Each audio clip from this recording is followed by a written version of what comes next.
While Washington is sleeping, China is arming themselves for war. And to be honest with you, they're already here. Good morning. This is Conservative Cat. We're going to be talking about that plus the stand down order. Stand down, Chicago. Cops were ordered not to save ICE agents who called and needed help. Meanwhile, we've got Tammy Duckworth calling ICE agents the literal Gestapo. So we're going to get to that. Plus, an Illinois congressman, he is blasting Donald Trump for mass firings that haven't really even happened or probably aren't going to happen right now amidst this shutdown, and I'll break that down.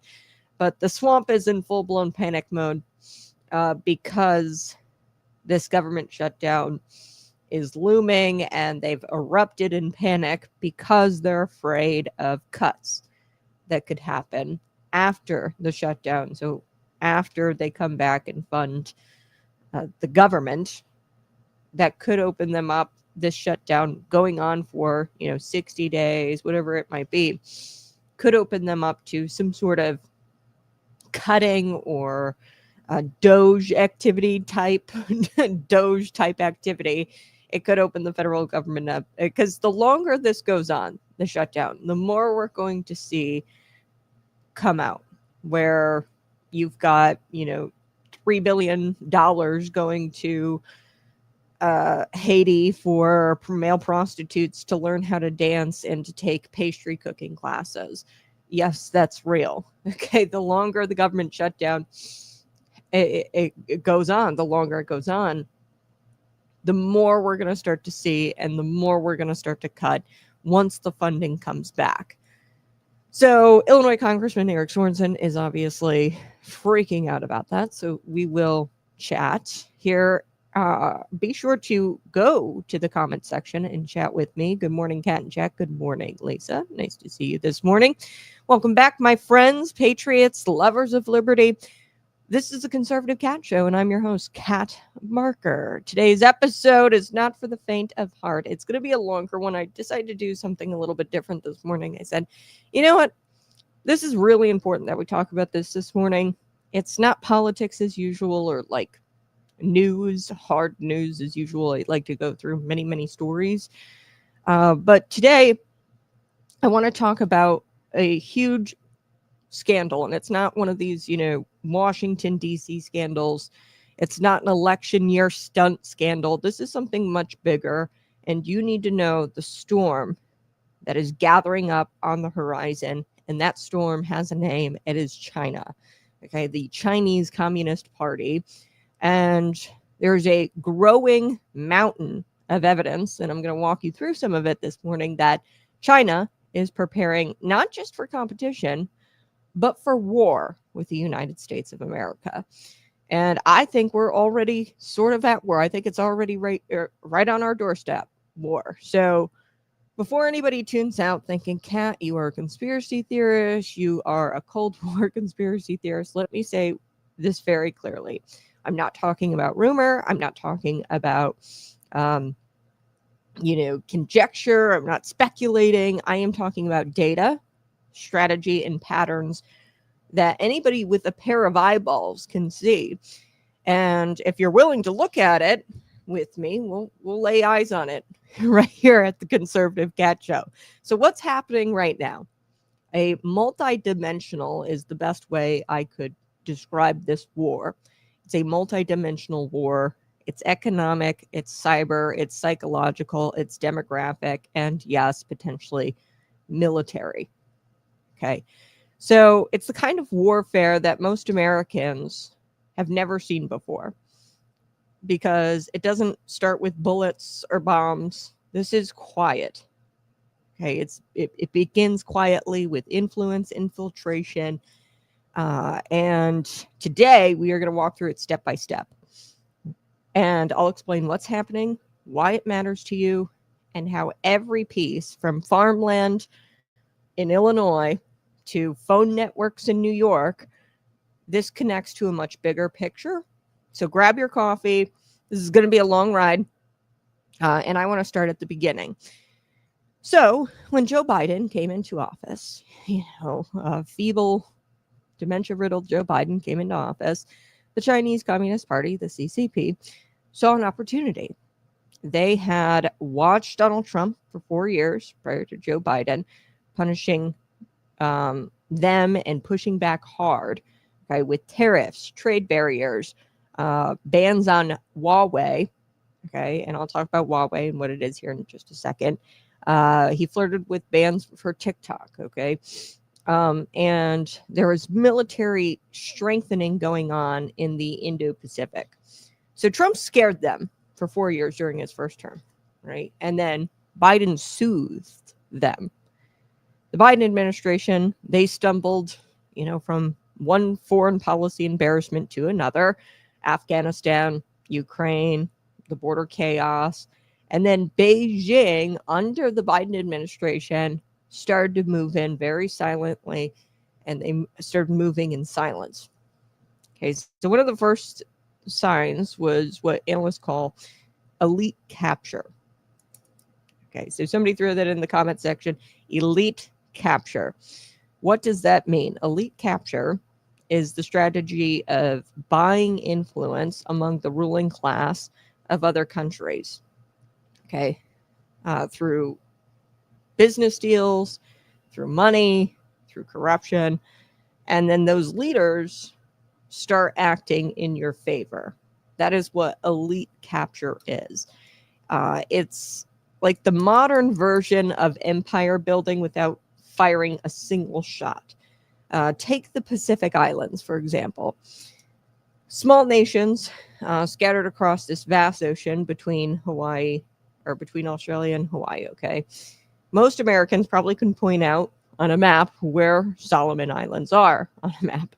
But I'll tell you, for damn sure Beijing can. They can definitely point out where the Solomon Islands are on a map. China began wooing those countries, the Pacific Islands. There's a lot of small nations scattered across this vast ocean between Australia and Hawaii. And they began wooing all of these countries, offering infrastructure, investment, and aid in exchange for loyalty. So it's been reported that China has now bought off at least 8 island nations, gaining defense agreements, including one with the Solomon Islands. And this defense agreement with the Solomon Islands, allows China to deploy troops there and, quote, maintain order. So I'll decipher that for you. This is a polite way of saying that if these countries resist China's control, the Chinese control, China can go ahead and send soldiers there to keep them quiet. So they come in and they woo these countries with their money and their infrastructure deals and their investment into these countries, because these are kind of shitty countries, okay? They ain't got nothing going for them. So China comes in and says, oh, we'll build you a nice railway right here, but our guys have to come in, our soldiers have to come in and maintain order. So imagine you're the United States at this point. Put yourself in the United States shoes. You've got China building naval outposts right in your backyard, in the Pacific, near critical shipping lanes and allied bases. That's not economic cooperation. That's strategic encirclement.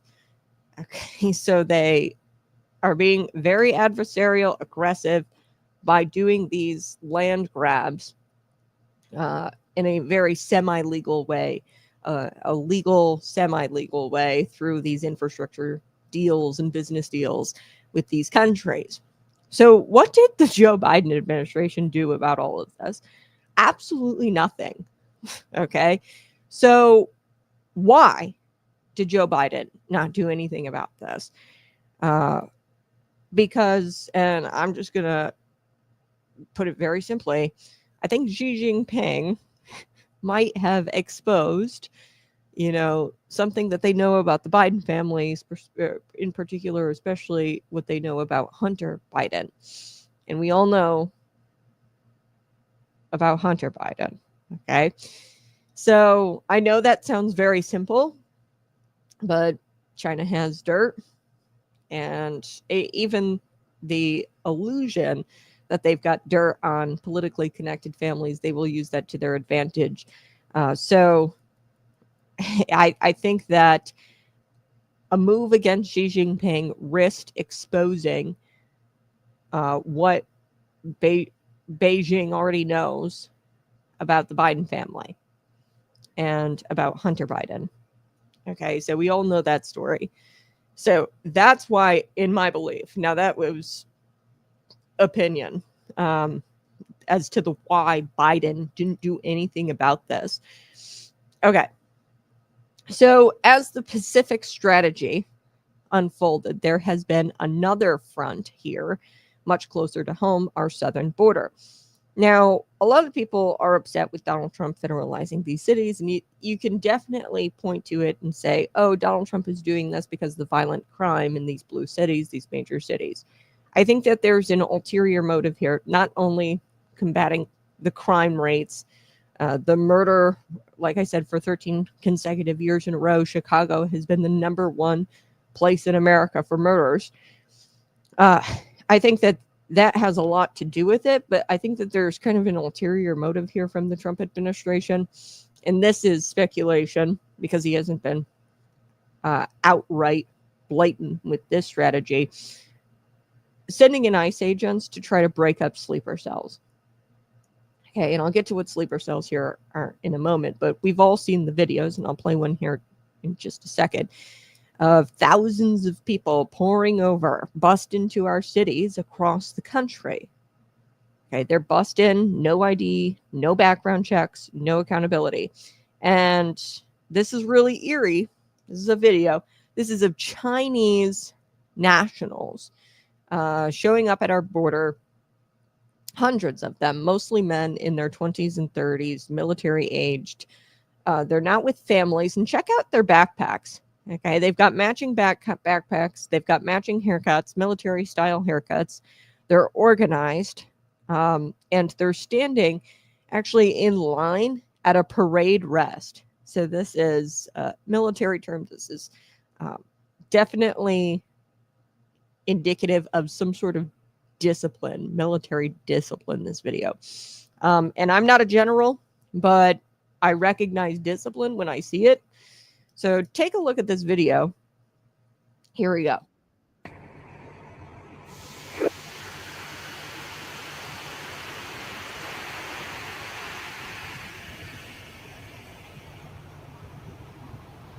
So you see how they're kind of all standing at a parade rest there. They look disciplined.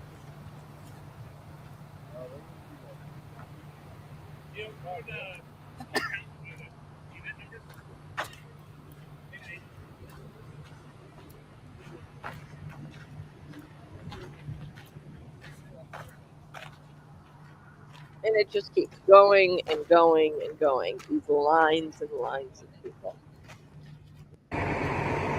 Now, I'm not saying every one of them is a soldier or a spy. Of course not. But in warfare, especially the kind that Beijing and China practices, you don't need all of them to be. You just need enough. So they might have scattered a few civilians in the mix here. You just need some of them, okay, to be soldiers or spies. Now, let's remember the Chinese Communist Party doctrine also talks about civilian mobilization. So what is that? That means ordinary citizens, they're engineers, they're truckers, they're coders. They can all be called upon at any moment to serve military objectives abroad. Okay. They have a military doctrine called civilian mobilization. So even if some of these people are civilians or, truckers or engineers or whatever, some of these people, maybe this guy, because he's kind of got like a muffin top, he doesn't really look like a soldier to me. The guy in the white polo, definitely an engineer of some kind or a coder. It doesn't really matter because they have something where even they can be mobilized abroad to further the military objectives of China. So I thought that was important for you guys to see. China is positioning operatives inside the U.S. And Donald Trump knows this. Donald Trump is the coolest president, and I'll tell you why. Because he says things, but really there's something else going on in the background. For example, this whole government shutdown, he knew that they were going to shut down the government. Why? Because they did it in his first term. It was shut down, I think, for like 30 plus days. In 2018, the government, he knows that the Democrats were going to bitch and moan about their pet projects not being funded. There are $3 billion going to Haiti male prostitutes to learn how to do pastry cooking. Really, the $3 billion is going to a nonprofit organization. That nonprofit organization turns around and donates to said politician. Okay, so they really don't care. The Democrats don't care about the male prostitutes in Haiti. But they're big mad because a lot of that was cut. And they want the $1.5 trillion in new spending thrown back into the bill. But the BBB took all that out. They want illegals to obtain health care, taxpayer-funded health care. And, Donald Trump, he's always 5 steps ahead. Okay, so he knew that was all going to happen and that a government shutdown was going to happen. Now he's talking with Russ Vought, the brainchild. His brainchild is Project 2025, and the libs' heads are like exploding because now Donald Trump is talking about federal firings, mass firings after the shutdown. Okay, so there's no need to explode right now. It's going to be after the shutdown, when the funding is restored and when the government reopens. A lot of stuff is going to be exposed through this shutdown. The waste that we spend on male prostitutes in Haiti learning how to cook pastries, okay? A lot of that stuff is going to be exposed during this government shutdown. The longer it goes on, the worse it is for Democrats. And a lot of these agencies that don't do jack are going to be exposed through this shutdown. And then when they come back and when the government reopens, there's going to be justification for mass cuts, for government efficiency. So he's always like 6 steps ahead of these people. And I think it's so funny. For example, he talks about buying Greenland. Well, it's strategic because, China is moving in South America. They're buying up, like I said, through these land deals. They're providing loans, and in exchange, those countries that are in debt to China comes in with their military force and they maintain order in these countries. Really, it's a soft takeover of these countries, like in South America, Brazil, Africa. And what Donald Trump is doing, talking about making Canada the 51st state, talking about Greenland, those are geographically, strategically located. And when he comes out and talks about buying Greenland, that is going to make the Chinese Communist Party crap themselves. Okay, that's an aggressive. It's not just him talking being a Trump and being Trump and talking a big talk. Okay, he's doing this because he knows it's going to freak out his adversaries. So he's always 6 steps ahead. And same thing with moving in on these blue cities. We say it's about the violent crime in these blue cities. Really, what I think it's about is exposing the sleeper cells. So you saw the video of all those Chinese nationals lined up. They're military-aged fighting men. They're all with matching backpacks. They've got matching backpacks. They're standing at a parade at a parade rest. They're clearly disciplined, militarily disciplined. Okay, it doesn't take a general to see that. What Donald Trump is doing by federalizing these cities and sending ICE in and sending the federal law enforcement in, what he's doing is trying to break those up and find out where those are at. And you're going to really appreciate Donald Trump by the end of this show, because this is the biggest thing that we should be talking about in politics, the war with China, because it's already here at our front doorstep. And Donald Trump is cracking down on these sleeper cells, trying to find these Chinese nationals that came across Joe Biden's open border. Okay, so China is, of course, positioning operatives inside the United States. And, they didn't do it by parachuting them in. They walked them through Joe Biden's open border, left wide open. And Donald Trump is now going into these inner cities. They were bussed into these inner cities, Chicago, New York City, Washington, D.C. They were bussed into these cities, and he's trying to find them and take them and bring them back to China and send them back to China.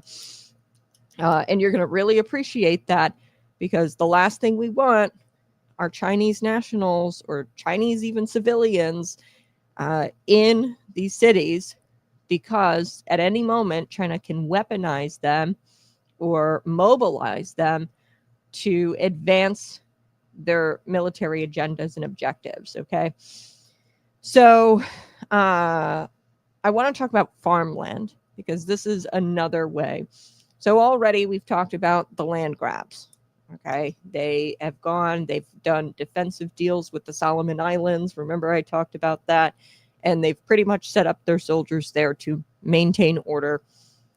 Really, what they're doing is positioning themselves to be aggressive with the United States.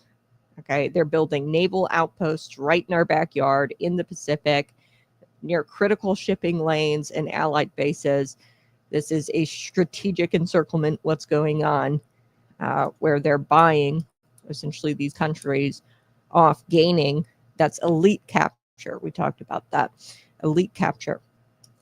Okay. And then we talked about the military aged males coming in through the southern border, sleeper cells in these cities. And now I want to talk about the farmland.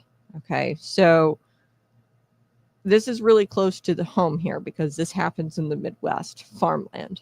Okay. In the last few years, Chinese companies have been buying up farmland across America, nearly and often all the time near military bases. So they buy farmland right smack dab near a military base. Now, coincidence? I think not. Okay, maybe once, maybe twice. Oh, it's just a fluke. They just bought the farmland right next to the military base. But over and over and over again. An example, because I like to bring receipts to this show. There was a Chinese firm. They bought land just miles away from Grand Forks Air Force Base in North Dakota. Okay, this is home to critical drone and surveillance technology that our military uses. There was another land deal or farmland purchase. This is the Lawlin Air Force Base in Texas that they had bought farmland right near that one. There's a Texas Air Force Base. And then there's a nuclear missile silo in Montana, and China had bought farmland near that. Okay. What do all those have in common? They're strategic targets in the event of a conflict. They want to have land and really choke those off so we can't use them. Okay, those bases, if there is a potential conflict. So the justification for those purchases, and your local politicians are stupid. All of them, if they are pro China buying anything near you. Okay. Their justification is always agricultural investment, or we're going to bring money to the area locally. Okay. Except farmland isn't their goal. Okay. That's not the real prize here. It's proximity. They want to be close to the power grids. They want to be close to the communication networks. They want to be close to critical infrastructure. Think of it this way. During the Cold War, Soviet spies tried to infiltrate U.S. institutions. In this war, China is buying real estate, okay, right next to them, right next to all of our institutions, our air bases, our Air Force bases, our nuclear silo sites. Like, this is a big deal, okay? And the Soviets already did it during the Cold War, okay? The spies tried to infiltrate U.S. institutions. And just like those nations that I talked about, those island nations, Solomon Islands, local officials who approve these deals often get promised economic development. Okay. This is elite capture all over again. It's just kind of elite capture wearing a cowboy hat, because they're not doing it with these countries on a big scale. They're doing it locally with your dumbass local politicians. Okay. So they approve these deals, and China comes in and promises all kinds of economic development. The most beautiful example of this. Now, Goshen is going to be right by a major railway. So that's why they bought it. They wanted Goshen as a CCP-backed company. We know this. Right there in their bylaws, it talks about how we're to answer to the CCP. Okay, that's Goshen. Okay, what did Governor J.B. Pritzker do? He gave them all kinds of tax credits, paid them to come here. Okay, your local politicians are idiots. Your state governor is an idiot. Let them come here right next to a major railway. If not an idiot, just straight up nefarious. Okay, Goshen, right next to a major railway. They set it up, and they promise economic development. Oh, we're bringing 2,000 plus jobs here to Manteno. And then your Manteno mayor is like, oh, yeah, this is going to be great for the community. Yeah, okay. It's not about economic development. It's about proximity to things that they want to be close to if a conflict were to come about. Okay, they want to be close to power grids. They want to be close to critical infrastructure. So let's talk about the digital battlefield. Okay, so we've talked about farmland. Okay, we've talked about the Chinese nationals coming in through Joe Biden's southern border. Okay, these military-aged males. I showed you the video. We talked about elite capture. So that's nations. They're buying, like, quite literally nations. So Solomon Islands, there's all kinds of small little nations scattered across this vast ocean between Australia and Hawaii. And most Americans probably couldn't point to the Solomon Islands on a map. Why are they doing that? They want to be in our backyard in the Pacific, near critical shipping lanes and allied bases. And they're building like naval outposts, essentially. So we've talked about all of that. Now I want to move on to the digital battlefield. Okay. So every war in the modern world depends on information, who controls it, who steals it, and who shuts it down. Okay. So China has mastered this art. They've built companies like Huawei. Sorry. Slip there. We need Yahweh, and I'll get to that here in just a second. We need God, and we need to look to scripture on how to deal with this. And Proverbs tells us exactly how to deal with this. I'll get to that here in just a second. But Huawei, ZTE, and TikTok, okay, they've built these companies, China, and are all very, very heavily influenced by the Chinese Communist Party.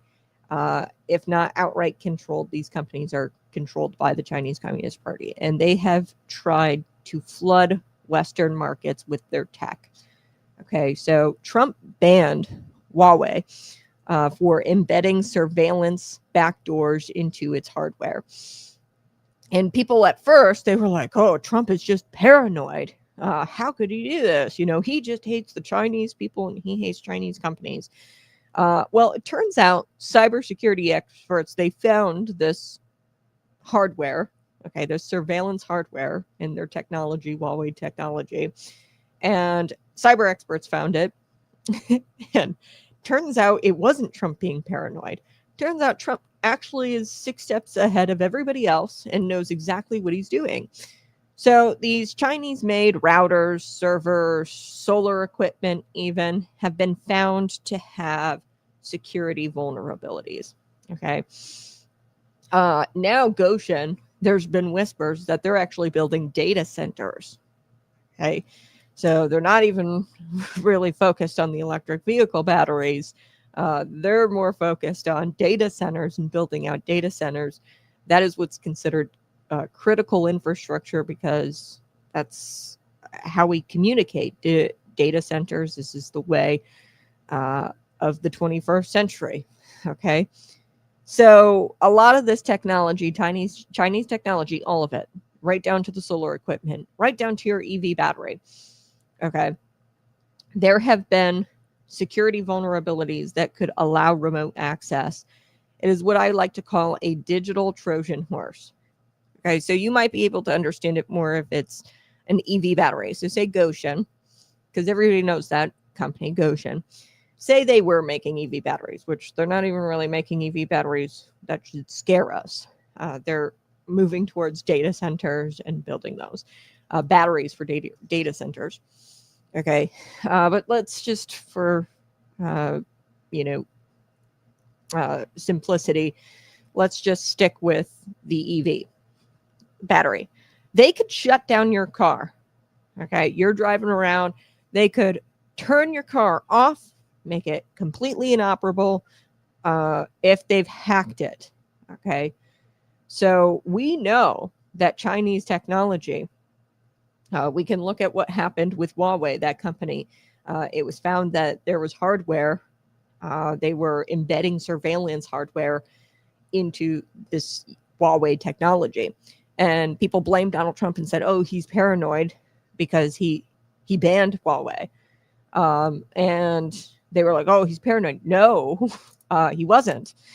So it's a digital Trojan horse. Could you imagine if everybody was driving around in an electric vehicle, like the Democrats want, by the way?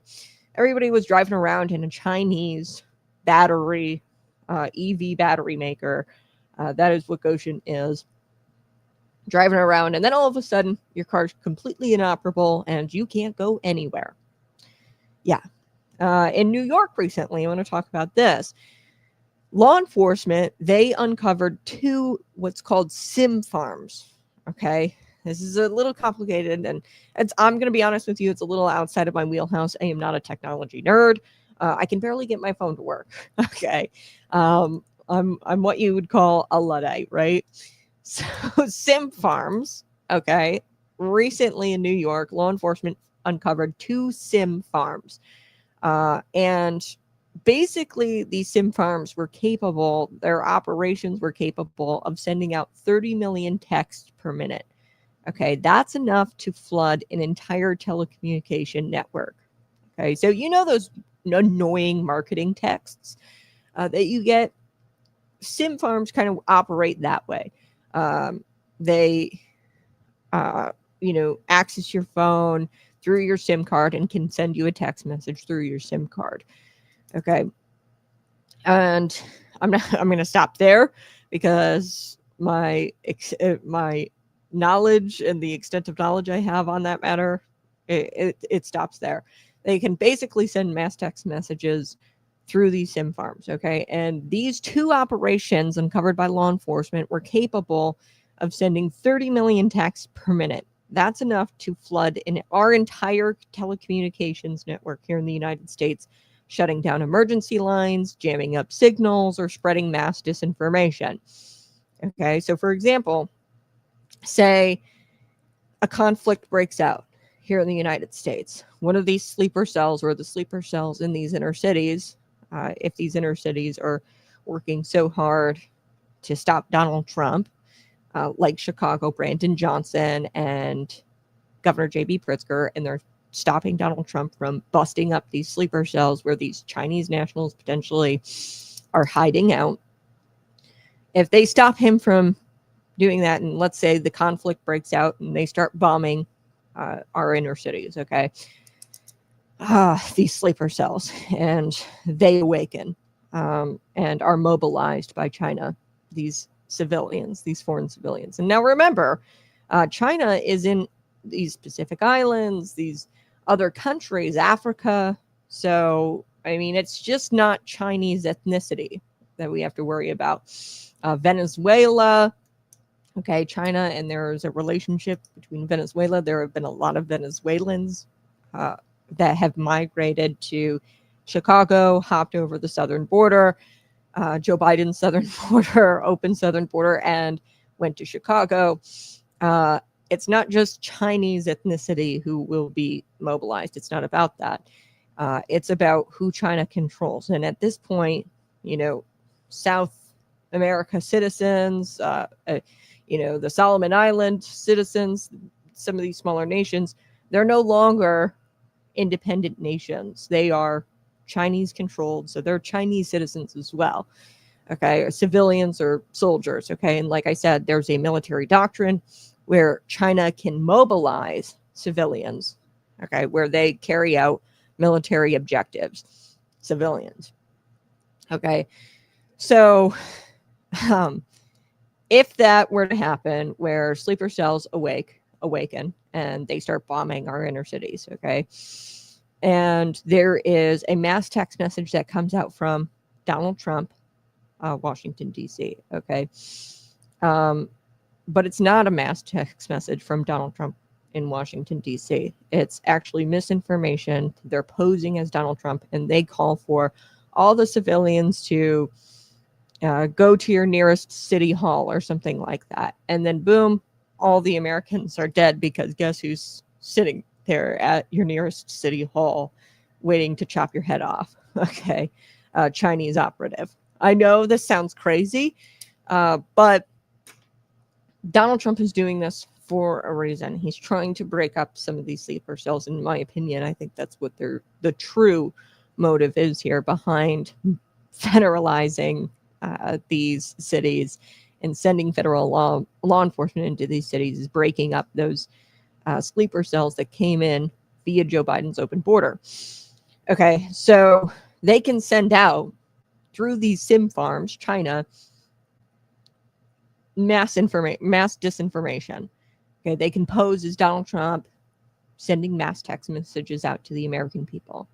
Okay, so this New York SIM farm, law enforcement, they uncovered 2 of these SIM farms capable, their operations capable of sending 30 million texts a minute.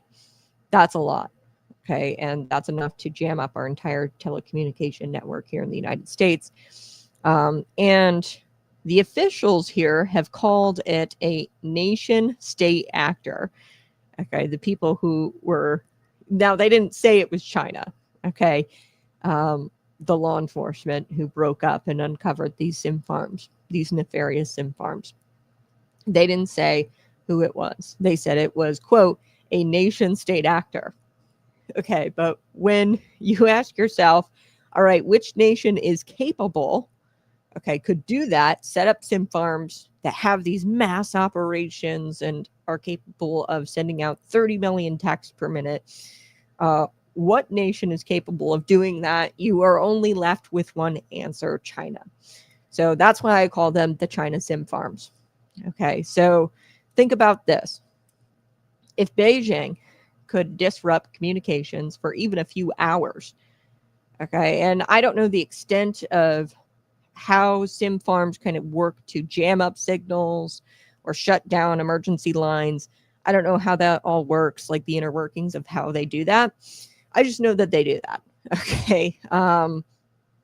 But Beijing could disrupt communications even for a few hours, let's say during an election or a crisis or a cyber attack.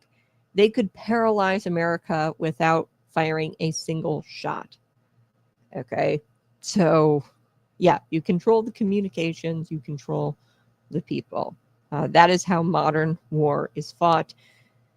Communication, information, technology, who controls it, who steals it, and who shuts it down. Who can shut it down, the technology. Okay, and our ability to communicate with each other. And if you can just cut that off for a few hours, you have completely paralyzed America without firing a single shot. Okay, so we've talked about a lot so far. For review, and I'm going to keep reviewing and this is a very important show. It's not like other shows that I've done. And I thought that it was important today, considering the news that came out of New York and these sim farms, to go over some of these things with China, because we can talk about transgenders in the bathrooms. We can talk about all that stuff. Really, what Donald Trump is doing, every single move of his, I think, is to stop China in their tracks. And I think he's 6 steps ahead. Okay. So we talked about it this morning. Number 1, elite capture. What is elite capture? Well, elite capture is a strategy of quietly building or buying off and building this infrastructure and buying off the ruling class of other countries through money, business deals.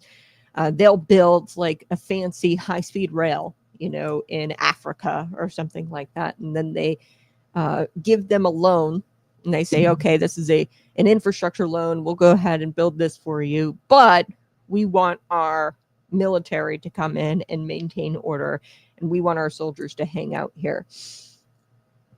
Okay, so that is kind of a polite way of saying, see, you countries that we gave all these loans to and did these business deals with, you guys can't resist us. You can't resist our control. And if you do, we're sending our soldiers in to keep you quiet. So we talked about the Solomon Islands. There was a defense agreement with the Solomon Islands that allows Chinese troops to be deployed there and maintain order. And this has really nothing to do with China, being the nice guy, building, rail systems and infrastructure and doing business deals and economic development in these countries. No. It has everything to do with China building naval outposts right in our backyard in the Pacific near critical shipping lanes and allied bases. Okay. So that's strategic encirclement. Okay. And Biden didn't do anything about that. We also talked about the military-aged males coming in through the southern border. That's important because Donald Trump is trying to combat that, I think, currently through federalizing these cities and trying to come in with federal law enforcement and break up some of these sleeper cells that might exist in these inner cities. And then we talked about farmland, how China is buying up farmland across America. And it's not a coincidence that the farmland that they're buying just so happens to be near critical infrastructure. For example, Goshen. They're buying up farmland right next to actually the plant there, the old Kmart. Okay. They bought that Kmart plant to be an electric vehicle battery maker. And they bought that right next to a critical railway that we use, okay, for our supply chain. And they've bought land right next to Air Force bases in North Dakota, in Texas. They bought land right next to a nuclear missile silo field in Montana. Okay. All of this is about proximity. Okay. It's not about economic development as it's pitched to your local politicians. Okay. Much like the elite capture with the nations. This is elite capture all over again, but they're just wearing a cowboy hat. And your local officials who approve these deals, they get promised economic development, but they're idiots because it's China and they're obviously wanting to be close to our communication networks, our power grids, our military bases, okay, and our critical infrastructure. It's all about proximity. It's not about economic development. Okay, and then we talked about technology. I told you about the sim farms, how 2 sim farms were uncovered by law enforcement in New York recently, and how these sim farms could be used to take out our telecommunication networks or spread mass disinformation, jam up our signals, and it could disrupt our communications, okay? These were massive sim farms. So that would paralyze America, obviously, without firing bullets or bombs or bombing. This would paralyze America if China controlled our communications and shut down our phones and our ability to communicate with each other. or used it nefariously to spread disinformation. Okay, so I want to talk about something else this morning. That was all review. If you're just tuning in this morning, I want to talk about something else, the truckers. Okay, because this one's truly bizarre, and I've talked about it before. But again, this is a pattern. And if it was just one of these things, damn it, it wouldn't be so freaking scary. But China's got all of this going on. Okay, so the truckers, thousands of illegal Chinese immigrants, and even just immigrants. Like I said, China is using elite capture to control nations. So it's not just people of a Chinese nationality that we have to worry about. It's possibly Serbians or Venezuelans, Romanians. It depends on if those countries have these business deals or infrastructure deals, these loans, and they've pretty much sold out their countries to China. And China has come in, and as a, hey, you are indebted to us. We need to come in and pretty much control your country. And they're all doing it legally. That's or semi-legally, the Chinese. So it's not really an ethnicity thing. Okay, this is just immigrants in general. It depends on if that immigrant comes from a nation where that nation is now controlled by China. Okay, so we have thousands of illegal Chinese immigrants. Specifically, they are obtaining commercial driver's license through a group called Chinese American Trucker Organization, okay, or CATAO, Organization USA. So this is an organization, and they try to help, under the guise of empathy and compassion. They try to help these immigrants get a job and live the American dream here in the United States, okay? According to reports, CATAO, the Chinese American Trucker Organization USA, according to reports, the reports claim that they have 100% pass rate, which means pretty much anybody involved in this organization is getting a CDL, and they are passing the test, okay, 100% of the time. And they have helped over 1,000 new drivers get certified. Okay, and you think it sounds innocent, right? It seems innocent. Oh, truckers are vital to our economy, immigration. We love immigration here in the United States. Everybody wants the American dream. But look at this from a national security perspective. You've got thousands of unvetted foreign nationals, many of whom are from a geopolitical rival. And they are now trained to drive 18-wheelers. They are transporting goods across the country. This is a big deal. And like I said, they're unvetted foreign nationals, many from geopolitical rivals. So they are coming from countries that are no longer independent, but rather servant to China. Okay, it all goes back to China. So they're driving 18-wheelers and they're hauling goods across the country. What else? You need to ask yourself this question. What else could these unvetted foreign national CDL holding drivers be carrying? What else could these trucks be carrying? Weapons, electronics, drones? Remember, okay, how Ukraine, this was actually semi-recent, I think it was like a year or so ago. In Ukraine, they took out a third of Russia's bomber fleet. And how did they do that? They did it through drones hidden in trucks. Okay, so it's a model. It's been done before in war, and China has built the infrastructure inside our own country to move assets and operatives wherever they want, quietly. Okay, it's a model, and most likely they're using it. And I'll get to why here in just a second. They're able to do this so quietly and under the radar. And it has to do with Trump's tariffs. Everybody thinks that Trump is just, oh, he hates the Chinese. How dare he with the tariffs? No, no, no, no.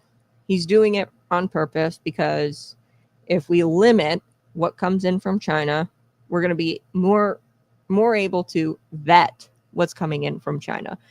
The numbers here will drop your jaw of how many shipping containers come in from China. And I'll get to those numbers here in just a second. But I want us to learn a lesson from the Soviet Union. When the Soviet Union collapsed, and there's nothing new under the sun. Like I said, Ukraine has already done this before with the trucks. They took out a third of Russia's bomber fleet last year, I think it was, recently, using drones that they had hid in trucks. Okay?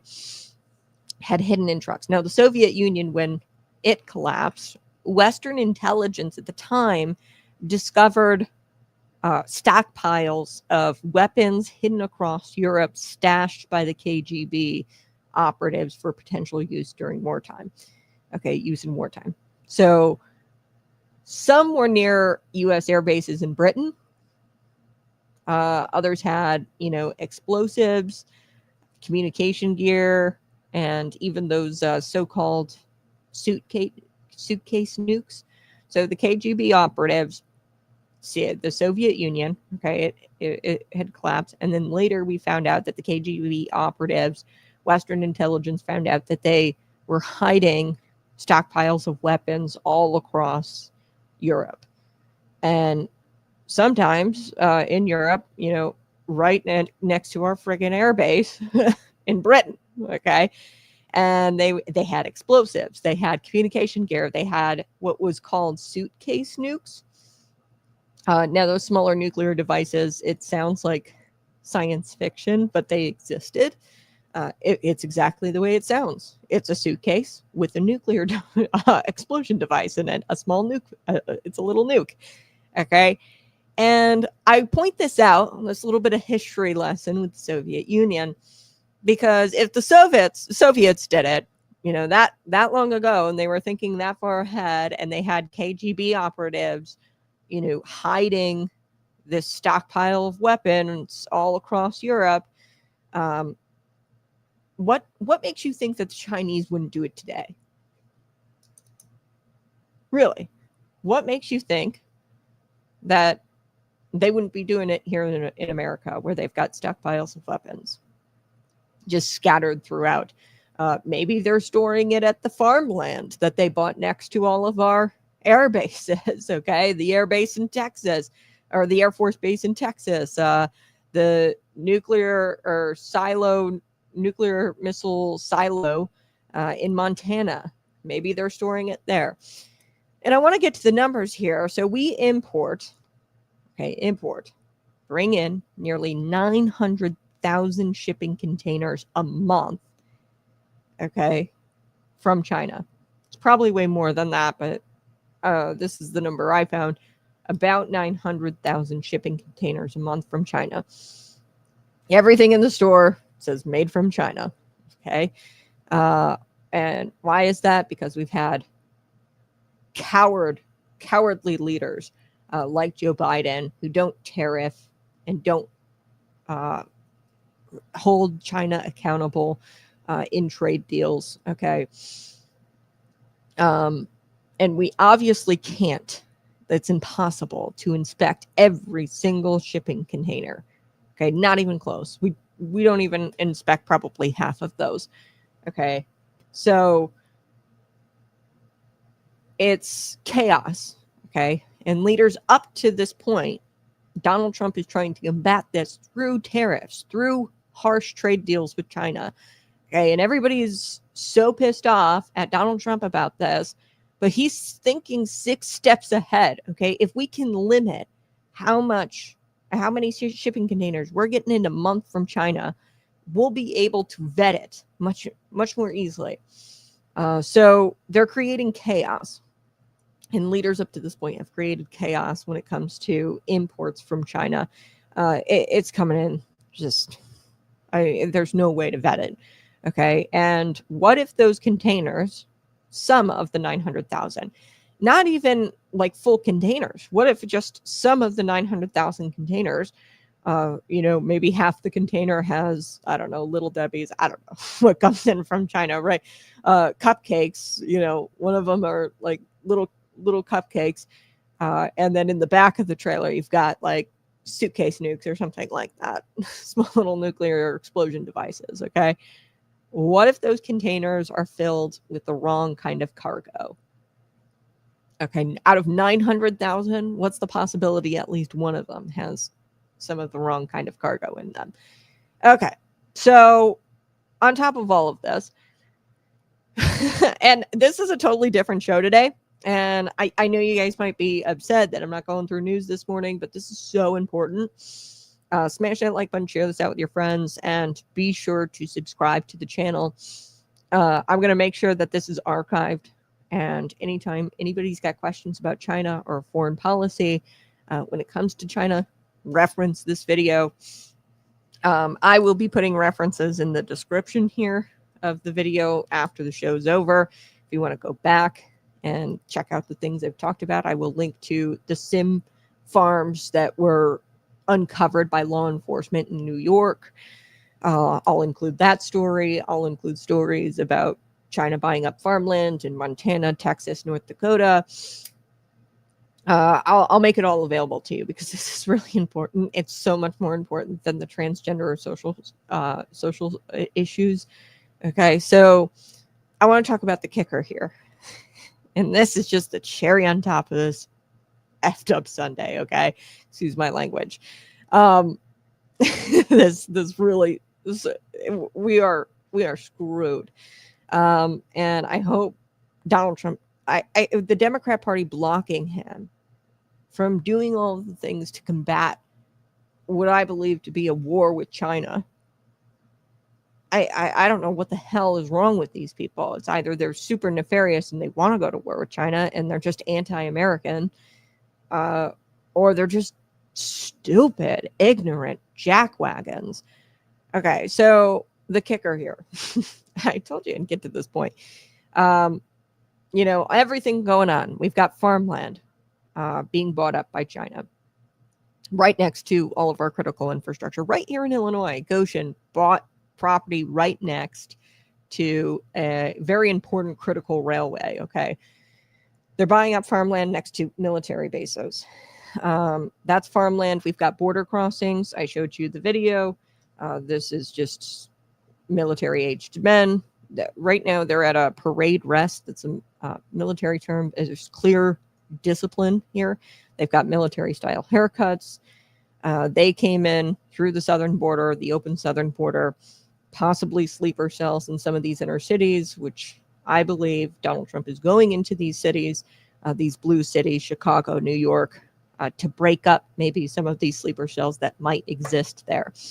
We've talked about cyber attacks. We've talked about the sim farms and the attacks that could happen on our telecommunications. Now our intelligence agencies are flying blind. What do I mean by that? Well, there are reports now that say that China has completely dismantled our human intelligence network in China. And this has been going on for years, and it happened really years ago where they've completely dismantled our intelligence operations over in China, which means, our spies there have been executed or they've been turned. Okay. And, that means we don't even know what's going on inside China. Okay. So they are all on, like, China's on the offensive. We are not even on the defensive. We're not even in the game. Okay. So we're not inside China. We don't know what's going on there. And we don't know what's coming next. So we are unprepared. We're not able to prepare, really, because our leaders are too busy virtue signaling. They're too busy screaming about climate change. They're too busy screaming about how Donald Trump is a Nazi and how ICE agents are the Gestapo. They're too busy virtue signaling about climate policy. They're too busy with their pronouns and their freaking bios and in their email signatures to give a damn about the enemies that are about ready to mobilize. And I don't want to say that because I'm trying to fearmonger, Proverbs, and I want to talk about the biblical warning here. Because this is moral. This is so much more than geopolitics. Okay. The book of Proverbs says this: the prudent see danger and take refuge, but the simple keep going and suffer for it. We are living in that proverb. And who are the simples? I would love to say the Democrat Party, but honestly, it's Republicans and Democrats. Okay. For decades, our political and corporate elites, Republican and Democrat, have chosen greed over vigilance. And we are living in that proverb right now. They sold out our manufacturing to China, which has caused all of these 900,000 shipping containers a month to come in. And we can't vet them. It's impossible to vet them. Who knows what's coming in those shipping containers? They've chosen greed over vigilance. They've sold out our land to China. Your local politicians, Governor J.B. Pritzker, has sold out our land to China. And in fact, paid China to bring their companies here because economic development, because your local politicians are idiots. Okay, the Mantino officials there are idiots. They are selling out our children's future to China. And now, like the Israelites, ignoring the prophets before the Babylonian invasion, we are lulled to sleep by comfort, and we are just sleeping while our enemy is sharpening his sword. And the Bible commands us not to do that, not to sleep.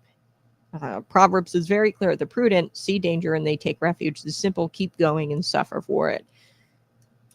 We can't keep going this way. And we can't keep blocking Donald Trump from doing his job, because I'm telling you right now, the guy knows what he's doing. He's always 6 steps ahead. I can't keep up with him. He's 80-something years old. I can't keep up with the guy. So where does that leave us? It leaves us with this question. Are we going to wake up before the alarm becomes the explosion? Becomes an explosion, because it will. This is an alarm right now, and it could become an explosion. We need to rethink everything: trade, immigration, education, energy. Okay, we have to secure our border, and we have to cut off CCP land purchases. We have to ban Chinese government-linked companies from operating near critical infrastructure here and operating critical infrastructure. For example, Goshen has talked about making batteries for data centers at this point. That's a big no-no. We have to rethink everything. And we really need a new generation of leaders who can't be bought, who are honest, alert, and unbought, and who understand that liberty cannot coexist with dependency. We have got to be independent from China. And Donald Trump is working on all of this. And what just pisses me off is that the Democrats, not even the Democrats, you got some Republicans too, people just keep blocking him. And he knows exactly what he's doing.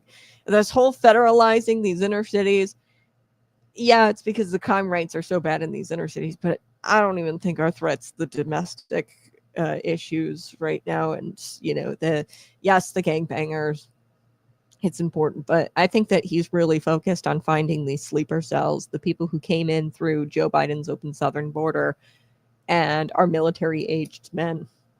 Okay, I think he's wanting to break those up because he knows how serious this is and how aggressive China has been. And it's not just the Chinese nationals coming over, or not even Chinese nationals. Like I said, it could be of any ethnicity. You don't know, because China's been working like day and night to secure these, or with this elite capture to secure these nations and control of these nations. So you don't even know who's a civilian of China anymore or not, like by appearances alone. You can't tell. So in closing, let me end with this. In the days of Nehemiah, Jerusalem was broken down, the walls in ruins. But Nehemiah didn't panic. He prayed, he planned, and he built. So he told the people, do not be afraid of them. Remember the Lord, who is great and awesome, and fight for your brothers, your sons, your daughters, your wives, and your homes. That is our mission now. Remember the Lord, who is great and awesome, and fight for your brothers, for your sons, for your daughters, for your wives, and for your homes. That is our mission now. And China might be preparing for war, but we have got to prepare for truth. We prepare for repentance. We prepare to defend the nation God has entrusted us with. And, this isn't a battle for just power. Okay. This is a battle for the soul of America. And we've got to save America. And that's what Donald Trump says all the time. We've got to save America. And I think he means it. Actually, like, it's not just a funny slogan. It's not just Trump being Trump. It's real. And they keep stopping him from doing it. All right. I'm going to take a quick break, but we're going to come back. And I want to talk about this blue betrayal, because this is fascinating. And I'm going to get to Tammy Duckworth's comments here. She called ICE agents Gestapo. This is really kind of funny. She was on Face the Nation. But apparently, well, not apparently, I mean, we've got dispatch audio. It's pretty clear. I played it yesterday for you if you had missed it. Chicago PD was told to stand down by their chief of patrol. And they were ordered not to help federal ICE agents who were surrounded by protesters during a violent confrontation in Brighton Park, this Brighton Park neighborhood. And I want to get to that because there are people reacting to this news. Law enforcement is reacting to this order for Chicago PD to stand down and not go help the ICE agent. So I'm going to get to that. We're going to get to Tammy Duckworth. Smash that like button, share this out with your friend, and subscribe to the channel. I'll take your comments on the other side. This is Conservative Cat.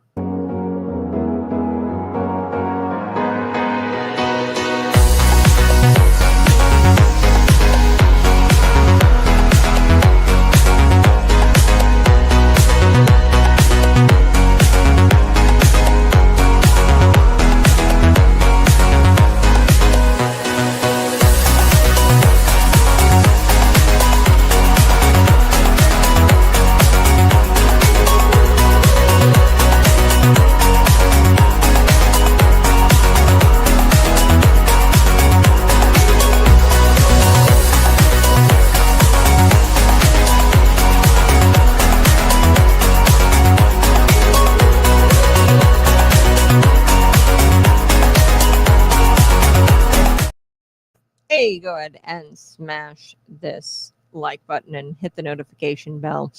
I so do appreciate you being here. Yes, elite capture, political lobbyists, yeah. So, elite capture, it's happening at international level, and then it's happening at a very local level with China. So, elite capture, I explained it, where they're doing a lot of infrastructure deals and land deals, I call them land deals. They're infrastructure deals. So let's just say, for example, Solomon Islands. Okay, this was actually a defense deal. They came in, they said, Solomon Island, we're going to provide you defense, but we need our soldiers to come in here and maintain order. Basically, they took over the Solomon Islands. Okay, and they've been doing this with South America, Brazil, Africa. In Africa, they promised things like infrastructure, like high-speed rails, things like that. And then they're indebted, these countries who are kind of poor, they're indebted to China. And in exchange, China comes in and pretty much takes over the country. So that's what's happening at an international level. And then on a much more local level, the example of Goshen, I've been pointing to that a lot this morning because it's a beautiful example of elite capture. You've got lobbyists, you had mentioned the lobbyists at a local level. the economic development councils and the economic commerce, in Mantino, a lot of these people throw their weight behind Goshen coming to this abandoned Kmart and building right there next to a rail system that we use. And then they purchase a bunch of farmland surrounding it.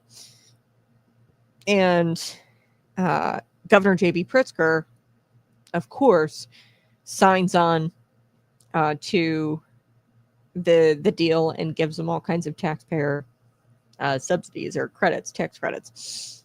And they give us to the tune of $530 million in tax credits. Okay. So elite capture, buying off your politicians and your lobbyists. So, for example, a lot of these commerce commissions, who are traditionally Republicans, by the way, economic development councils and business manufacturing associations, they're coming in and they're saying, oh, this is going to be great for the community and for the local area economically. But what your politicians forget to or just ignorantly ignore and arrogantly ignore, what they don't understand is that this isn't about economic activity in the local area. This is about proximity. China wants to be close to critical infrastructure and military bases. And we need to outlaw China from buying any kind of farmland here in the United States. That's what and I know Congresswoman Mary Miller has pushed for that at a federal level. We need to get that done. So, yeah. Let's talk about the blue betrayal. When Chicago turned its back on ICE, that is what this segment of the show is titled. Smash that like button, subscribe to the channel. If you want to support the program, you can go ahead and subscribe, but you can also go to patriotpumpenergy.com and buy your bottle of premium pre-workout. There is a jar behind me. You can kind of see it in the background. It's the Patriot Pump bottle. There's fruit punch flavor.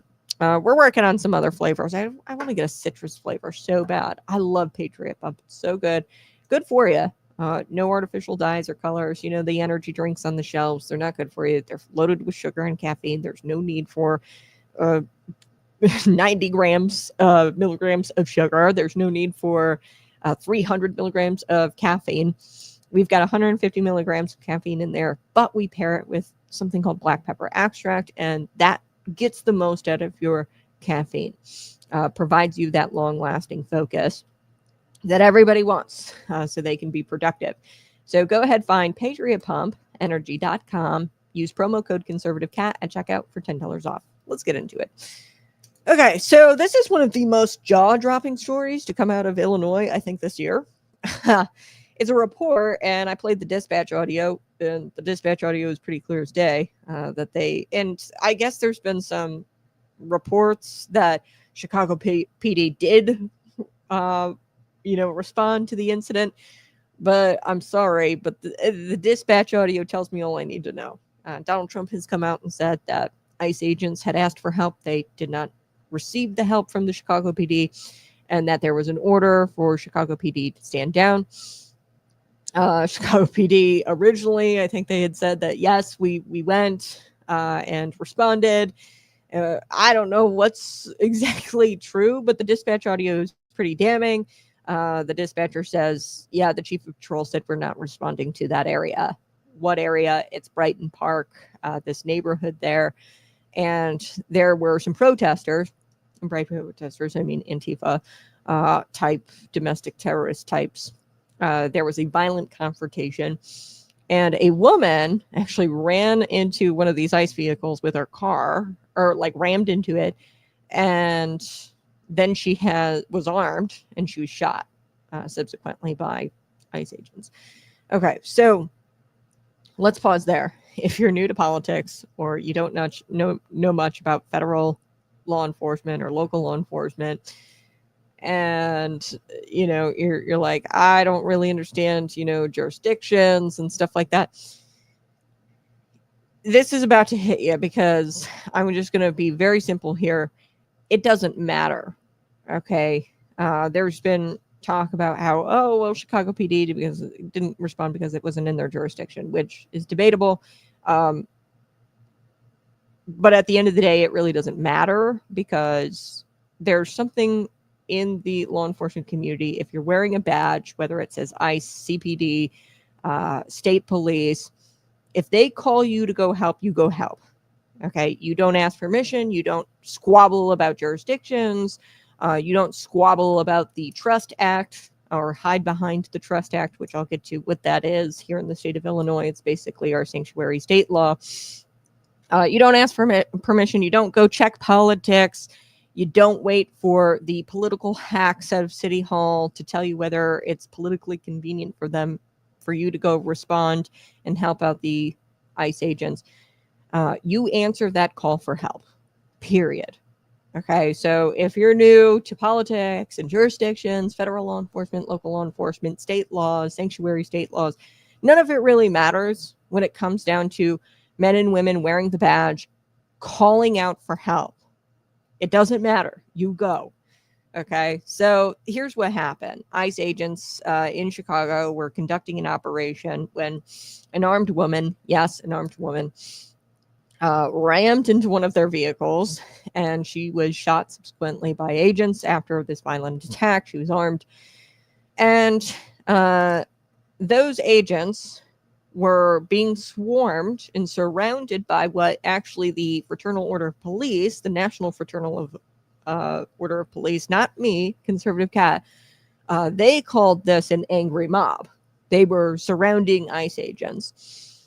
Okay. And earlier in the show, we talked about sleeper cells, foreign nationals at the behest of China coming into these inner cities and being shipped into these inner cities. No ID, no vetting, nothing like that. They're all military-aged men coming over here, and they're camping out in our inner cities. And I really do think Trump's motives here are not to really combat, and maybe it's a secondary goal of combating violent crime in these inner cities. You know, it's been the murder capital of the country for 13 years, Chicago.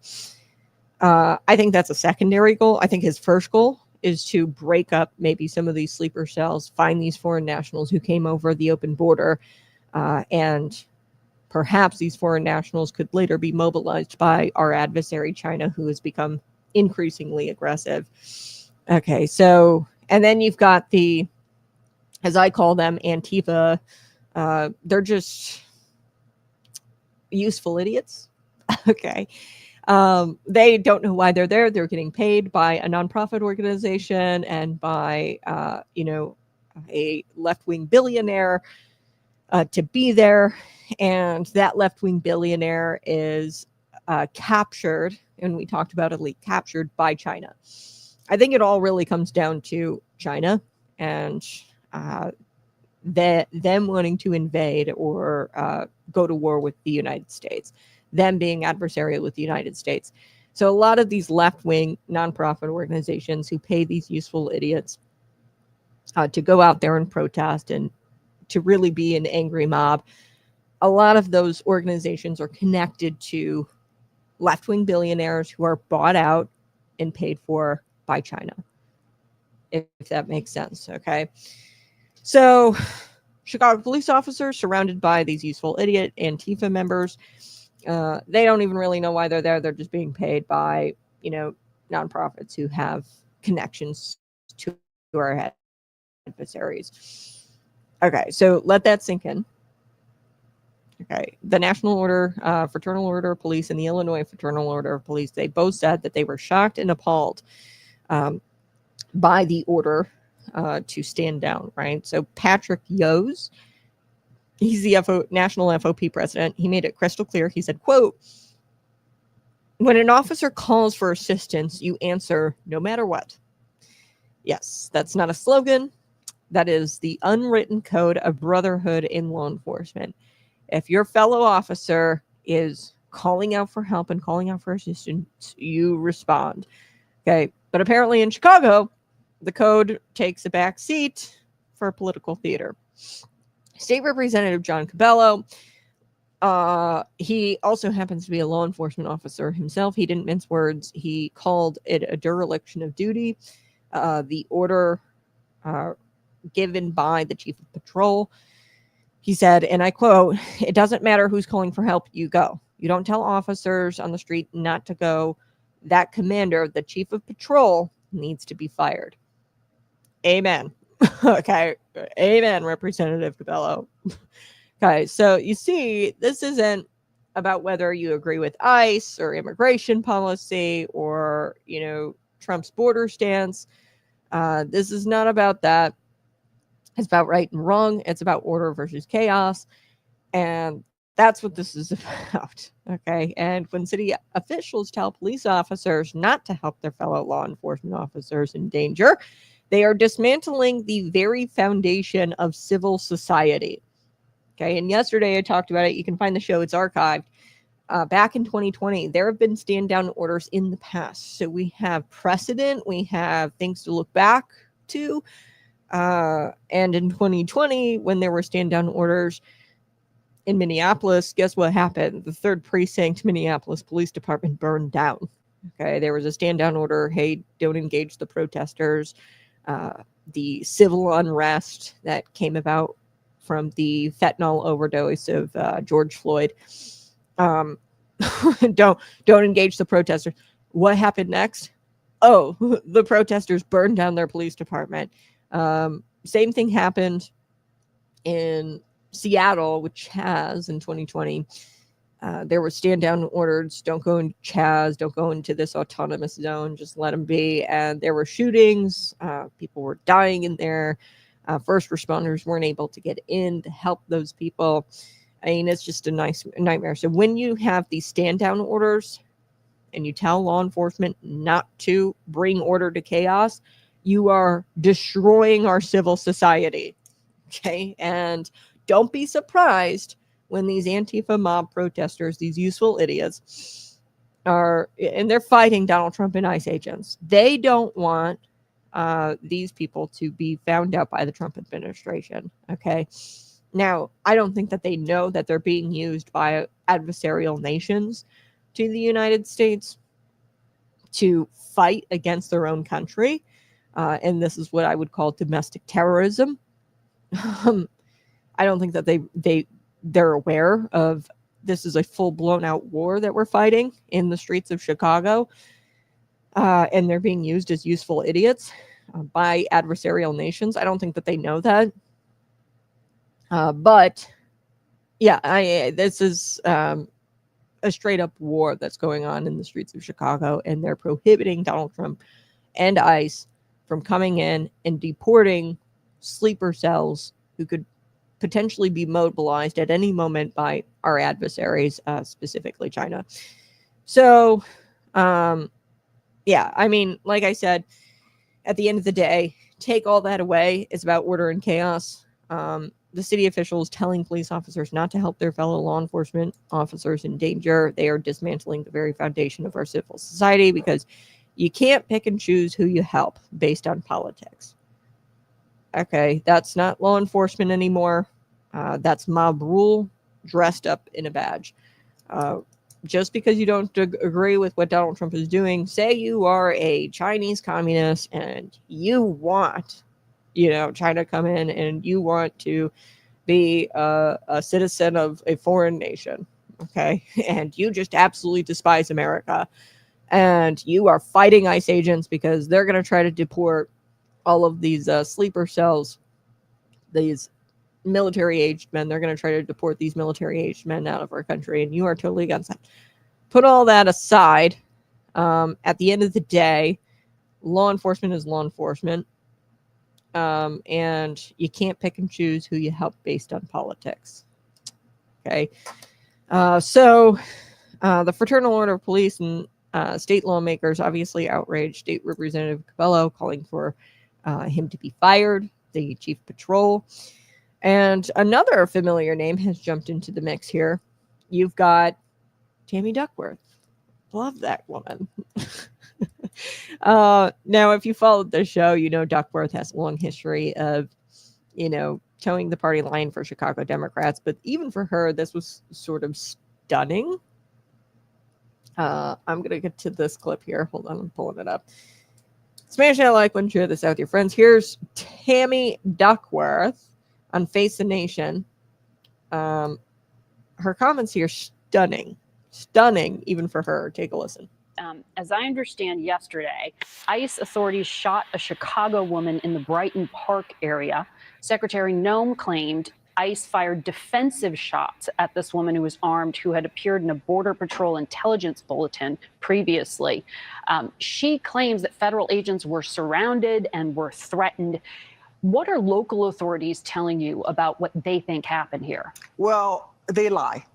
Right? The Trump administration lies. We have a president who's a known liar, and they have been lying about the situation all along. And in fact, they even shot tear gas grenades, I think, at a reporter who was simply driving by with her window open. And so we're urging our protesters, remain calm, peaceful protests, exercise your First Amendment rights, but videotape everything. Everybody has a phone. Tape everything so we actually have real evidence of what is happening. We know the Trump administration lies consistently.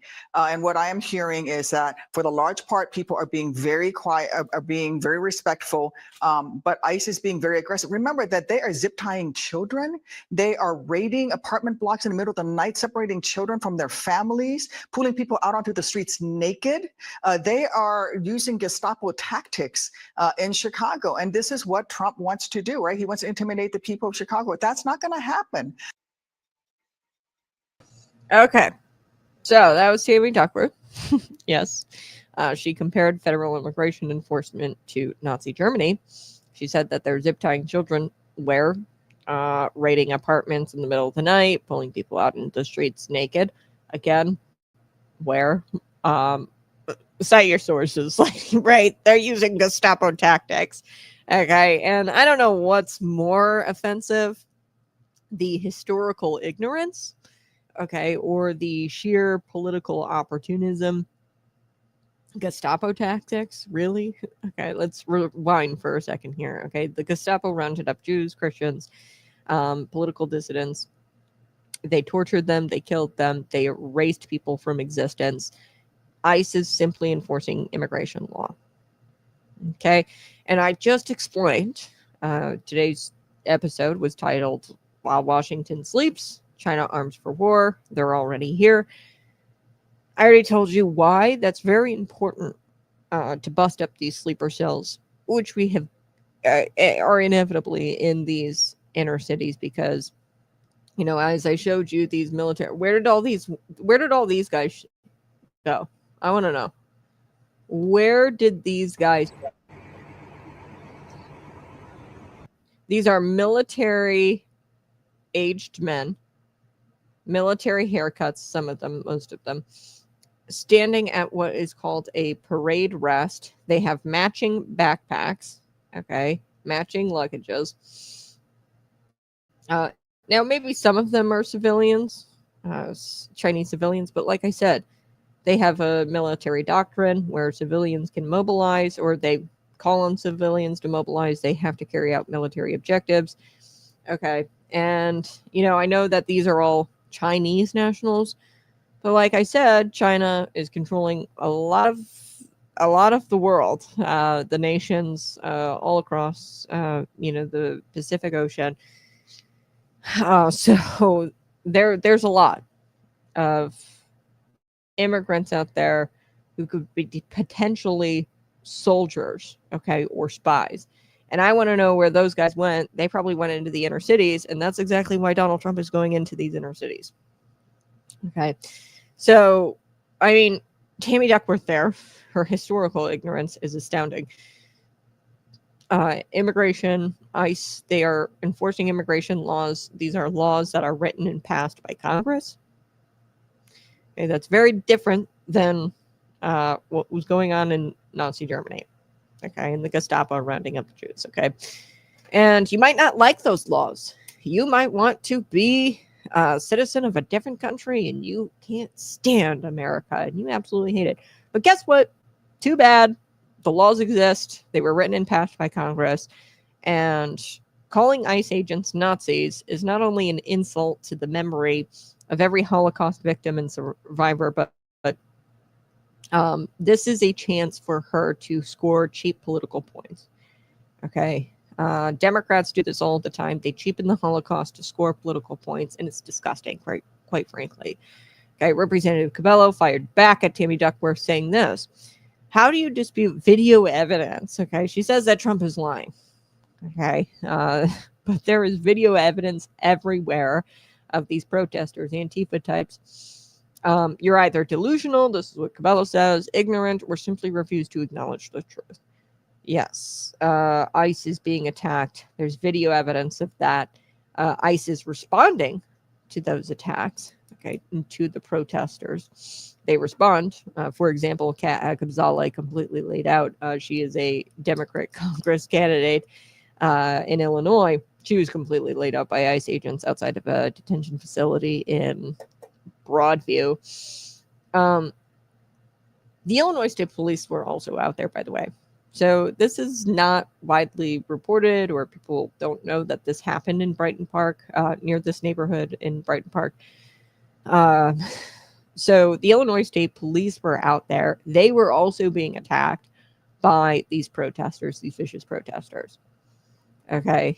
And they were out there doing their jobs, and they were trying to help control the protest.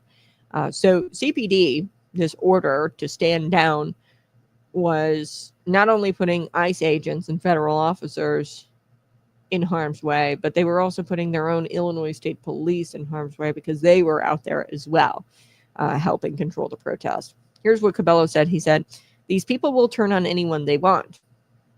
If you're in law enforcement, they don't care what the patch on your sleeve says. Yes. So they don't like authority. Okay. That's the truth. These activists, these mobs, they're not about justice for these immigrants or anything like that. They can dress it up like that all they want. Really, what this comes down to, it's not even really about immigration. It's about tearing down the United States authority, any authority in this country, okay, that stands in their way. They want to tear down the authority. They want to tear down the institutions, ICE, Illinois State Police, National Guard. It doesn't matter who, because these people have been instructed to be anti-American and to further the really military objectives of adversarial governments and nations. So the only authority that they respect is chaos, and they're trained to respect chaos.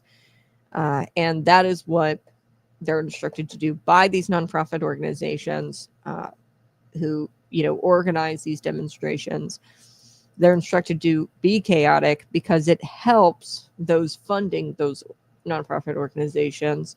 And you go back, you've got the left-wing billionaires, and then you've got the left-wing billionaires who are connected to China somehow. Okay, so Chris Southwood, he's the president of Illinois State FOP Lodge, and he asked the perfect question.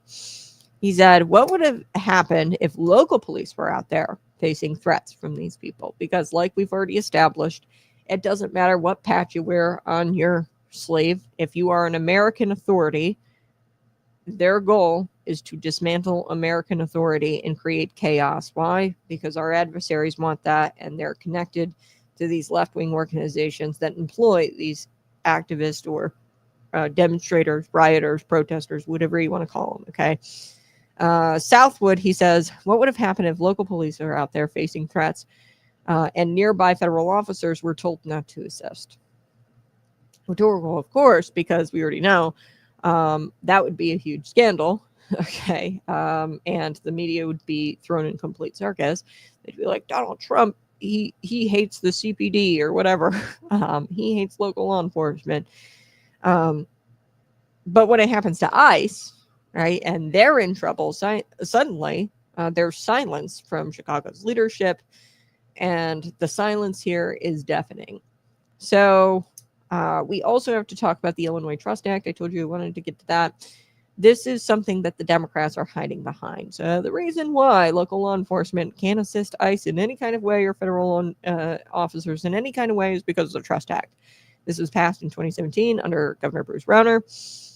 It limits local cooperation with federal immigration enforcement, and basically it's been dubbed as our sanctuary law, our sanctuary state law, and it says like local cops can't work with federal law enforcement solely or detain people solely for their immigration status and assist ICE.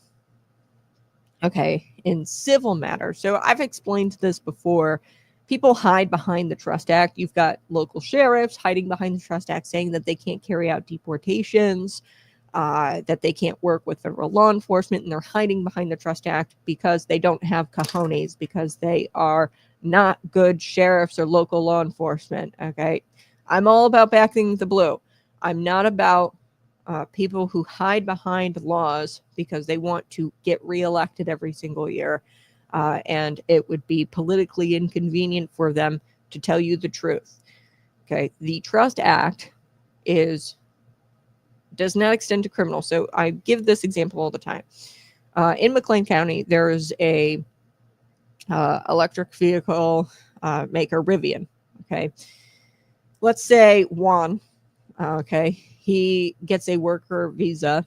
Okay, an H-1B visa to go work at Rivian as, I don't know, an engineer or whatever. Okay, he gets an H-1B visa.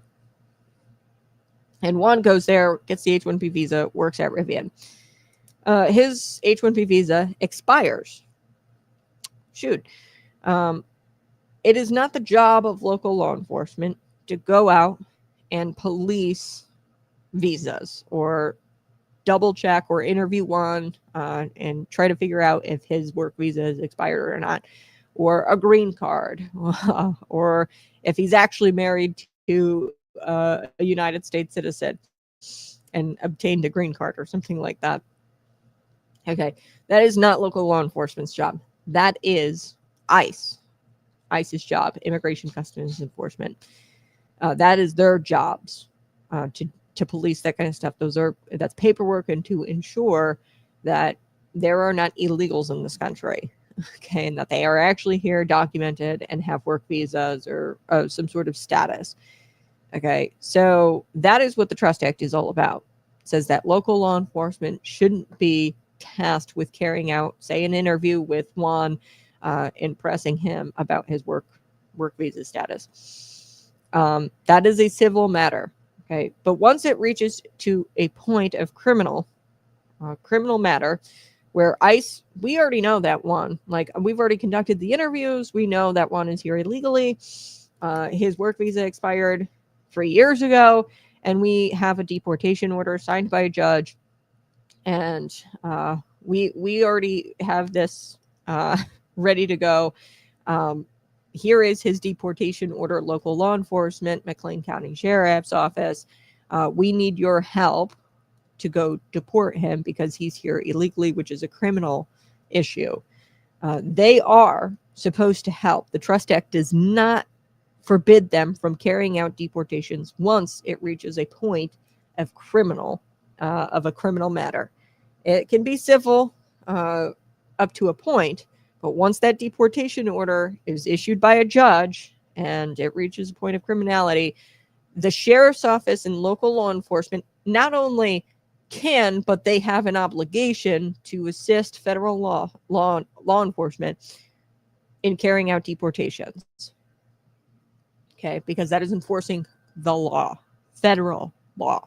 Okay, so yeah, they hide behind the Trust Act. Any sheriff, if your sheriff says, well, we can't carry out deportations because of the Trust Act, get rid of him immediately. Vote him out. Okay, run somebody against him and vote him out, because that guy doesn't have cojones and he's just worried about his political persona. Okay, so paperwork issue, yes, ICE only. I am not for local law enforcement working with ICE on carrying out, work visa interviews, green card interviews. We got enough crap to worry about in our local communities. We don't need them to daylight or act as or pretend to be ICE agents. Okay, they're not trained in that, and I'm not against local law enforcement participating in civil matters. I'm not against them not doing that with ICE. Okay, what I am against is them not working with ICE once it reaches a point of criminality. Okay, so this woman, this altercation in this neighborhood near Brighton Park, it was violent, it was criminal. Okay, so she rammed an ICE vehicle, and then she had a gun, and ICE agents were under threat. Okay, so this is obviously not a civil matter, and is not.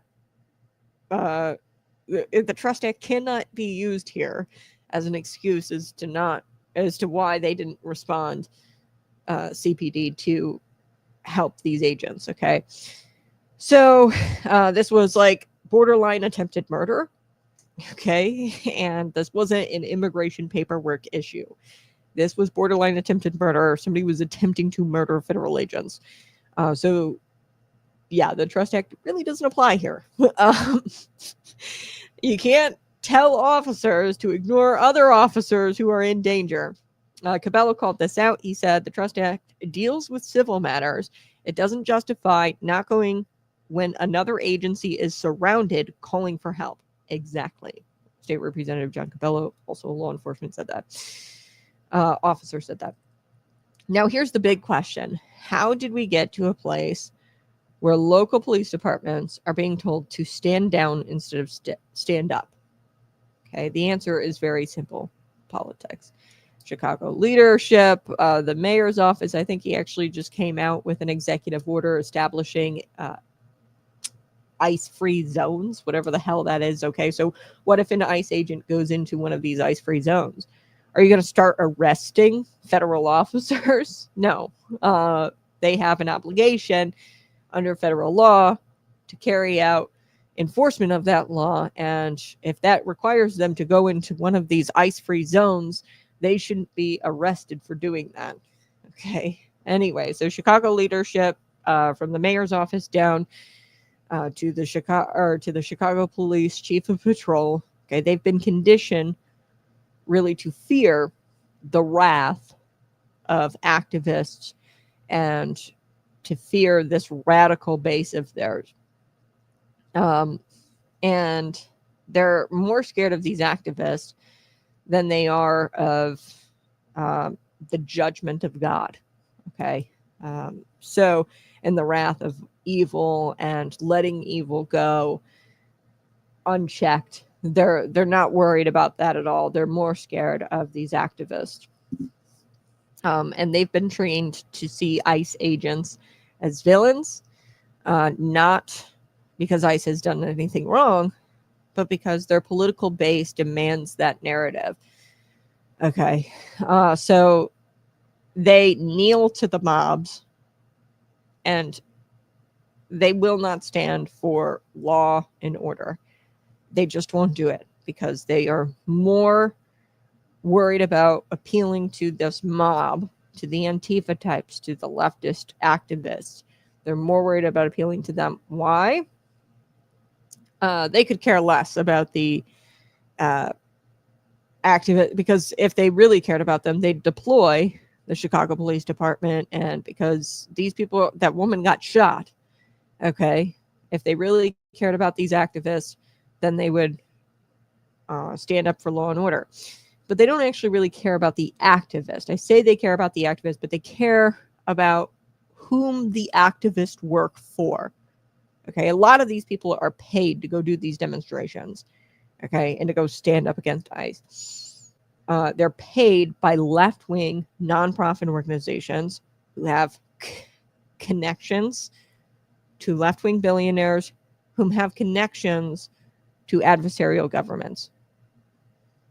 Okay, and they're beholden to the people with the money.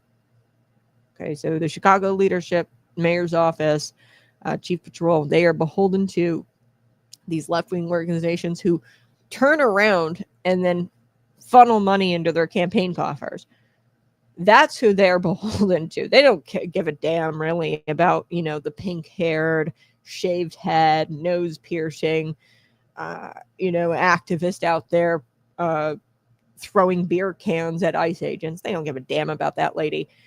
Who they give a damn about is who that lady works for, the nonprofit organization, who turns around and funnels hundreds of thousands of dollars into said politicians' campaign coffers. That's who they care about.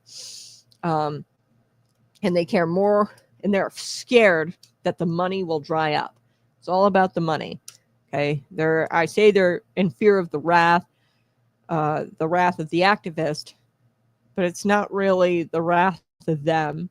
It's more so the nonprofit organizations drying up the money funneled into their campaign coffers. Okay, so I want you to think about morale now. Imagine being a Chicago police officer. Okay, and already overworked, understaffed, demoralized, spit on a regular basis. You have to deal with these gangbangers every single day. And you're told that you can't go help your fellow officers. Okay, and you're supposed to do nothing. What happens to your instincts? What happens to your soul when the chain of command tells you to look the other way? Law enforcement isn't just a job. It is a calling.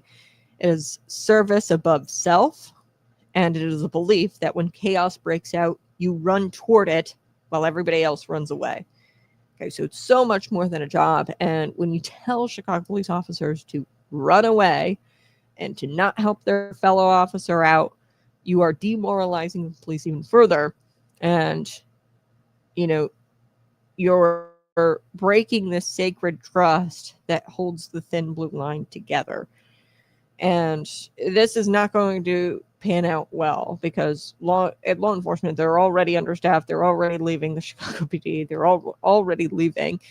And you've demoralized them even further and made their jobs even harder. So now they're going to leave even more in droves. Okay, so let's not forget that this is an isolated case. This isn't an isolated case. This is not just one-off. Across America, sanctuary policies are dividing law enforcement. You've got New York to California. We've seen mayors ordering police to ignore ICE detainers, city councils banning cooperation, prosecutors releasing illegal aliens who've committed violent crimes, all to make a political point. Okay, so this doesn't exist in a vacuum, this case. In Chicago, all over the country, you've got New York, California, these officials commanding your local police departments and their cojones list, if they abide by it, through their sanctuary state laws, or what they say are sanctuary state laws here in the state of Illinois, the Trust Act. They've got no cojones if they're abiding by it, because you as an officer, you swear an oath to uphold the law, and federal immigration law is a part of that. You swear an oath. And shame on you if you're a local law enforcement officer who cooperates with these city councils who are banning cooperation, and prosecutors if you're working with these prosecutors and not holding them accountable for releasing illegal aliens who've committed these violent crimes. Because all these people, these politicians, not the law enforcement officers, they're doing it to make a political point. They're doing it to appease the left-wing organizations who pay these protesters who are anti-ICE. And really, this is lawlessness disguised as compassion. All of these sanctuary state laws, it's lawlessness disguised as compassion. And you can't call yourself a sanctuary. I think that name is so funny in and of itself. You can't call yourself a sanctuary when you're leaving your citizens and your officers exposed to danger. It is anything but a sanctuary. So I want to end with this. Romans 13 tells us that authorities exist and are established by God, and law and order are not human inventions, but they are divine institutions. And that Romans 13 tells us, hey, you have to punish the evildoers and uplift the good doers, okay, and help the victims, okay, and help the law-abiding citizens, because law and order are not human inventions. They are divine institutions. To undermine that order, to tell officers not to do their duty or to ignore their duty, is not to just rebel against the government, but it's against God's design for justice and protection. So as we teach an entire generation that law enforcement is the enemy, because they're being taught that in public school, make no mistake, we are inviting spiritual anarchy. Okay, because lawlessness is not freedom, it's bondage. And it's the natural state of man without God's moral compass. So where does that leave us? We can keep electing leaders who put ideology above safety, who lecture ICE agents while criminals run free. Or we can demand leaders who understand that the rule of law matters, and that it's biblical, and that this is God's design and invention, law and order. And we can stand with men and women who wear the badge. Don't stand with the men and women who wear a badge, who hide behind sanctuary state laws and don't actually enforce the law. Don't stand with those. Back the blue, but like back the blue if they aren't political hacks, okay, and worried about their elections. A lot of these sheriffs are worried about their elections, and they'll hide behind the Trust Act until the cows come home. So stand with them for the most part, who wear the badge, and not with the politicians who hide behind the sanctuary rhetoric and TV interviews and press releases. All right, I gotta take a quick break. Smash that like button, share this out with your friends. I'll be right back.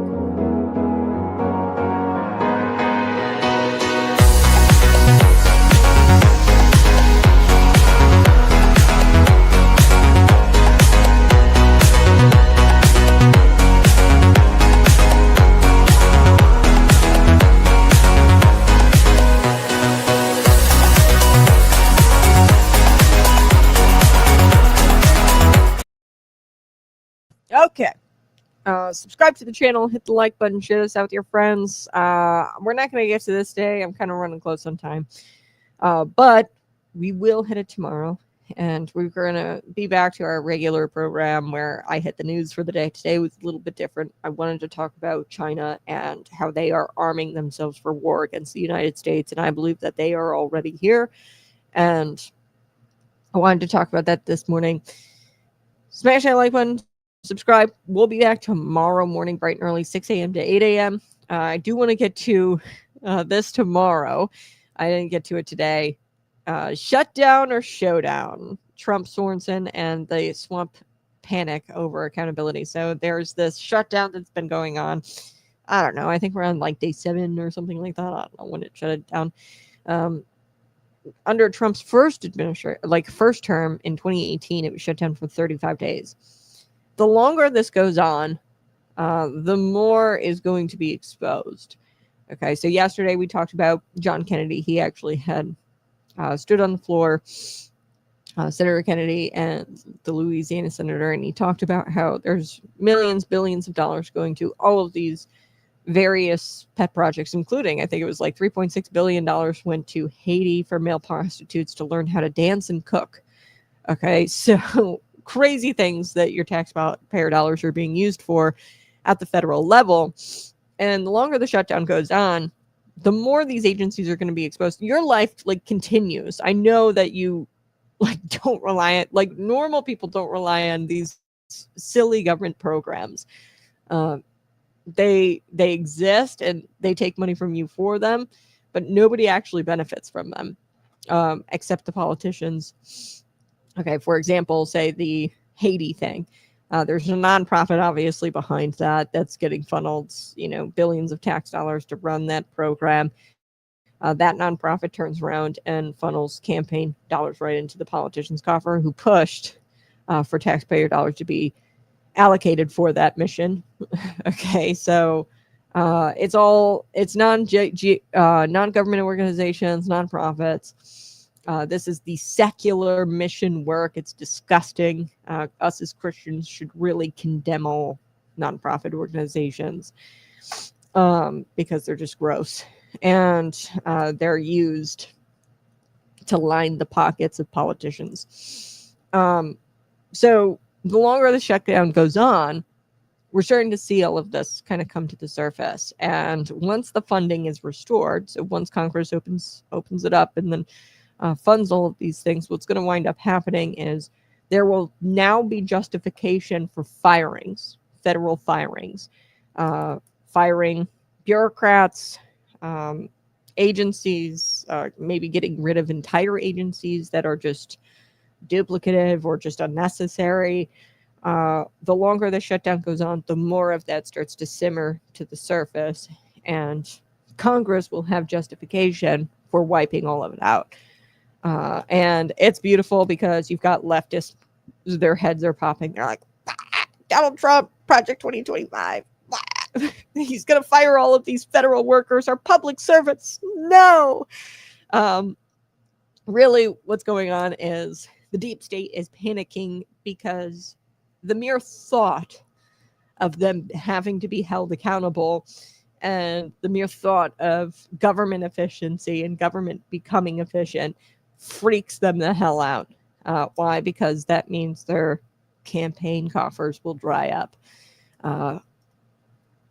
Because there won't be kickbacks for these politicians as a thank you for, hey, thanks for securing taxpayer dollars for my mission or my organization here. Thanks for securing that. Here's some money.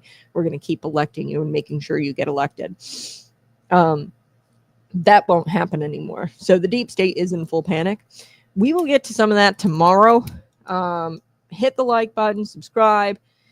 Appreciate you being here, Tina. We the people always appreciate you. Good versus evil. Please take out the wicked. Yes, come Jesus, come. Appreciate you. I'll see you tomorrow.